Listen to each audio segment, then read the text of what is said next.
Olá, muito boa tarde. O meu nome é Hugo Lança e, para mal dos vossos pecados, vou ser o vosso centro responsável pela disciplina de direito das pessoas e da família. A maior parte das pessoas que me estão agora a ouvir já me conhecem, porque no pretérito semestre tiveram o desprazer de trabalhar comigo em direito comercial, pelo que as apresentações são desnecessárias. Ainda assim, uma breve palavra. Uma breve palavra sobre o que são estes monólogos.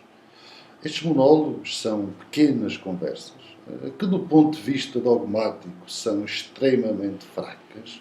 Eu não tenho a preocupação da excelência, não só porque não está ao meu alcance, dadas as minhas muitas limitações, mas sobretudo porque não é isto que se pretende com estas pequenas conversas. São, se quiserem, uma espécie de preliminares, um convite para estudarem as matérias que aqui vou, de uma forma muito superficial, trazendo à colação. Agora, tudo o que aqui fica dito é claramente insuficiente. Tem que ser depois acompanhado por um estudo reflexivo, nos manuais, através dos artigos que vos faculto, através da jurisprudência, através depois das nossas outras conversas, aquelas em que esclarecemos as vossas dúvidas, através do fórum. Se quiserem, é apenas mais uma ferramenta disponibilizada para os meus estudantes. Deixo isto muito claro, nem aqui vamos ter tempo para abordar todos os assuntos, como estas pequenas conversas são claramente insuficientes.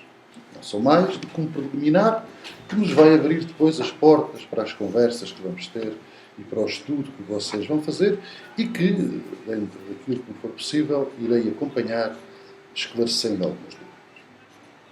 Dito isto, falar uns breves instantes sobre a cadeira que aqui nos traz. Chama-se Direito das Pessoas e da Família. Uma cadeira que não é tradicional no direito português, não é tradicional nas universidades portuguesas, mas não é inédito. Existe, por exemplo, na Faculdade Nova, em Lisboa.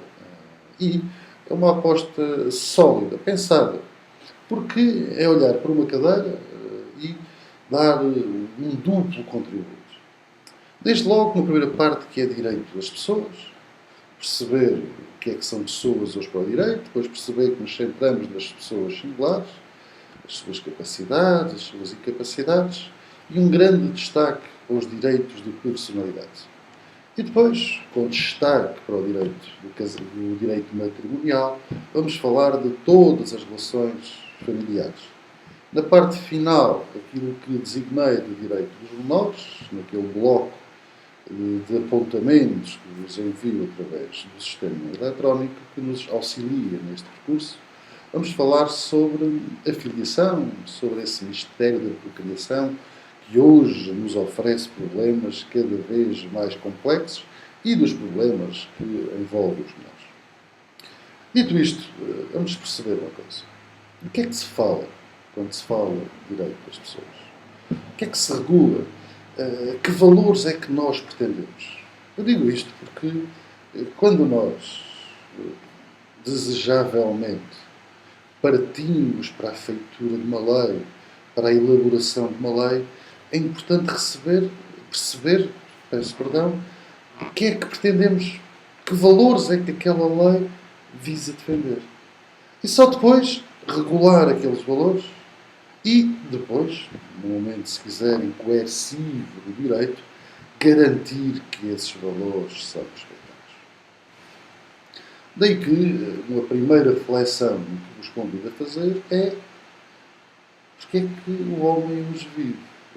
Não vou, obviamente, aqui gastar o vosso precioso tempo filosofando, mas é um repto que lanço a quem está do lado de lá do computador, a tentar perceber qual é hoje a finalidade da vida. Se nós hoje... É um lugar comum falar-se na sociedade da felicidade. Nós vivemos para ser felizes. Agora, ponto um, o que é felicidade? Às às vezes digo, no ensino, que nós por vezes passamos toda uma vida a procurar uma coisa sem nunca nos perguntarmos o que é que estamos à procura. E há sempre o receio de quem procura, que não sabe que procura, acabar por nunca o alcançar. Agora, tentar meditar um pouco sobre o que é isto da sociedade da felicidade e como é que o direito deve olhar para esta realidade, se quiserem, como é que o direito deve existir para regular essa procura dessa felicidade, se for esse o sentido. Por que falar de direito das pessoas? Bem, só se pode falar do direito das pessoas. Porque só há direito porque há pessoas. Ou, se quiserem, hoje, ainda no século XXI, há uma teoria, sobretudo homocêntrica, se quiserem, que tudo na vida e no direito regula ou é regulado em função das necessidades do homem. Há claramente aqui o peso da tradição judaico-cristã. Eu não queria entrar por aí, mas é impossível não perceber que a nossa sociedade, a sociedade ocidental, laica na lei, é claramente limitada ou claramente subjugada aos princípios judaico-cristãos, nomeadamente a velha máxima que encontramos na Gênesis, que Deus criou o homem à sua imagem, que o homem foi feito à imagem e semelhança. Aliás, esta visão da dignidade da pessoa humana, o centro da vida social, é comum a todas as sociedades, a todas as religiões monoteístas. Agora, se isto é a explicação que o direito regula o homem, porquê é que o direito regula o homem? Bem, o direito não regula o homem per si, regula o homem nas suas relações sociais. E isto porquê? Porque pela força bruta da necessidade, o homem precisa de viver em sociedade.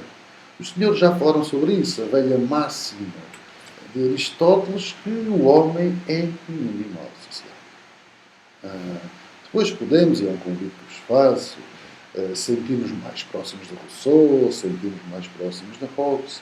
É um direito que vos assiste, é uma reflexão interessantíssima, mas para nós, neste momento, é preciso perceber que, seja o homem um bom, selvagem, seja um homem naturalmente mau, a verdade é que um homem, por necessidades biológicas, por necessidades de sociabilização, só existe quando no seio de uma sociedade. E o direito não tem mais do que a função que permitir regulando essa vida em sociedade. Nas apresentações em PowerPoint que servem de apoio às nossas outras conversas, gosto sempre de chamar à colação um gráfico, ou se quiserem, um desenho que nos é oferecido por Lessig, Lawrence Lessig, um dos meus autores prediletos, em que ele, de forma sábia, levanta esta questão. Uma questão muito pertinente e tremendamente importante e nem sempre entendida. Que a lei é apenas uma das diversas ordens da lei. E agora, nem só recordo aquilo que já o ano passado trataram, da moral, da religião. Não. O homem hoje é limitado por 4 aspectos. Limitado no sentido que os seus comportamentos são determinados por 4 influências do século. A lei, obviamente, as normas sociais, as normas de convivência, o mercado e a arquitetura. Ou seja, estas 4 ordens normativas diferentes vão fazer nós, não necessariamente aquilo que nós somos, mas condicionar a forma como nós atuamos. Isto é terrivelmente importante. Eu costumo dizer, nunca se esqueçam que há vida depois da lei. E esta vida depois da lei é exatamente percebermos que nem tudo se resolve alterando a lei. Falar que há vida depois da lei é também dizer que há aspectos que a lei é inapta para, é infértil para poder resolver. Agora, dito isto, não é esquecer que a lei continua a ter um papel central crucial, importantíssimo na regulação da vida em sociedade. E olhamos, portanto, para a nossa lei base, para quando se começa a parte introdutória desta matéria, vamos encontrá-la no Código Civil, nomeadamente no artigo 66. E o artigo 66 diz-nos que, e cito, a personalidade adquire-se no momento do nascimento completo e convívio. Duas notas. Já a noção de nascimento completo. O nascimento completo é hoje entendido por a maior parte da doutrina como a separação do corpo da mãe, do embrião, da criança, se quiser, hoje já falamos de quem nasceu, independentemente do corpo, do cordão umbilical.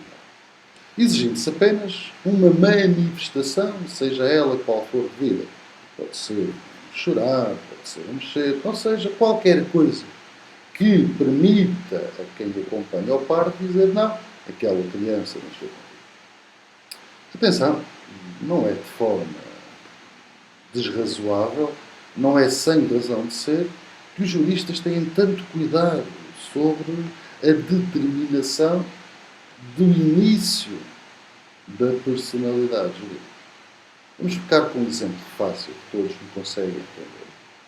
Saber se aquela criança é um nado morto, ou seja, se não chegou a nascer, ou se nasceu, tem importantíssimas consequências jurídicas.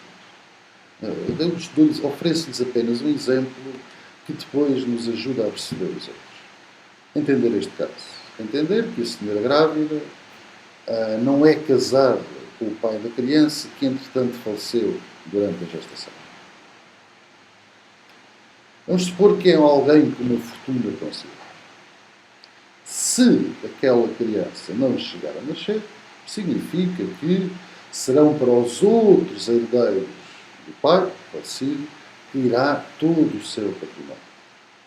Mas, se aquela criança nasceu, ainda que por instantes, por breves segundos, por uma meia dúzia de minutos ou de horas, significa que ou ter personalidade jurídica, ou, para usar a sábia definição do Menezes Cordeiro, a suscetibilidade de ser titular de direitos e obrigações, diz Castro Mendes e continua depois Menezes Cordeiro, qualidade que assume homo sapiens quando age no palco do direito, significará que, sem mais, aquela criança adquiriu o direito àquela herança, que depois irá, obviamente, na sua morte, passar para a sua mãe. Isto é apenas um exemplo claro para se perceber que aquela criança, ainda que viva por breves instantes, tem personalidade. Agora, não há dúvida nenhuma, olhando para o artigo 76 do Código Civil, que após o nascimento completo e com vida há personalidade.